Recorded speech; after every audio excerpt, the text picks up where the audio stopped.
અને એણે એ ગ્રાહકે હોબાળો મચાવ્યો. તો ત્યાં આગળ બીજા બધા જે ગ્રાહકો હતા. ગુજરાતમાં આજે સૌથી મોટો પ્રશ્ન મોંઘવારીનો નથી રહ્યો, પરંતુ ખોરાકની વિશ્વસનીયતાનો પણ સૌથી મોટો પ્રશ્ન છે. અને ગુજરાતમાં જાણે એવું લાગે છે કે ખાણીપીણીની જે વસ્તુઓ છે એ બધી ભગવાન ભરોસે છે.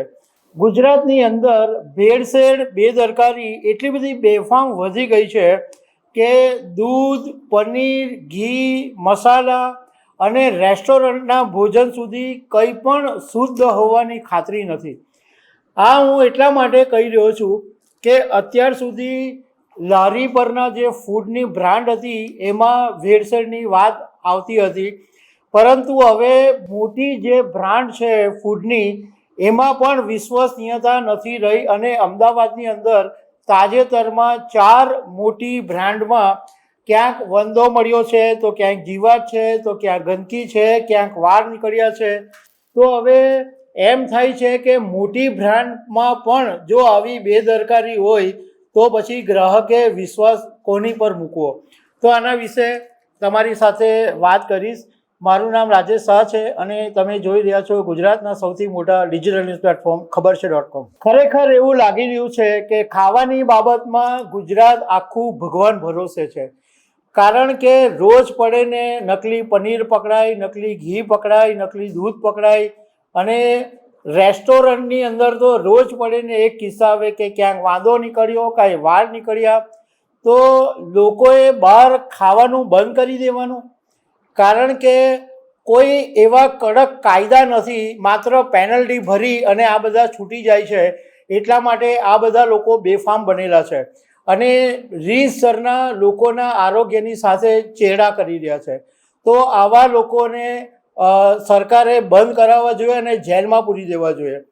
હવે તાજેતરની વાત કરું તો અમદાવાદની અંદર લગભગ એક જ સપ્તાહની અંદર 4 મોટી બ્રાન્ડ છે. એમાં ક્યાંક વંદો નીકળ્યો, ક્યાંક વાળ નીકળ્યા, તો ક્યાંક જીવાત કે ગંદકી માખી નીકળી. એવા ઘણા બધા કિસ્સા છે. એક કિસ્સો છે અમદાવાદમાં સિંધુ ભવન રોડ પર એકદમ જાણીતી બ્રાન્ડ મારુતિ નંદનની અંદર એક ગ્રાહકની થાળીમાંથી વાળ નીકળ્યો અને એણે એ ગ્રાહકે હોબાળો મચાવ્યો. તો ત્યાં આગળ બીજા બધા જે ગ્રાહકો હતા એમણે પણ ફરિયાદ કરી કે દાળ ખરાબ છે, ભોજન વાસી છે. અને એક ગ્રાહકે દાળ વાસી હોવાનો વિડીયો સોશિયલ મીડિયામાં વાયરલ કર્યો.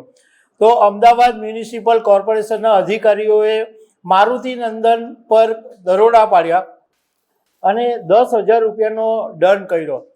હવે એએમસીએ દરોડા પાડ્યા અને 10,000નો દંડ કર્યો, મતલબમાં મારુતિ નંદન રેસ્ટોરન્ટમાં વાસી ખોરાક મળતો હતો એ વાતની સાબિતી છે.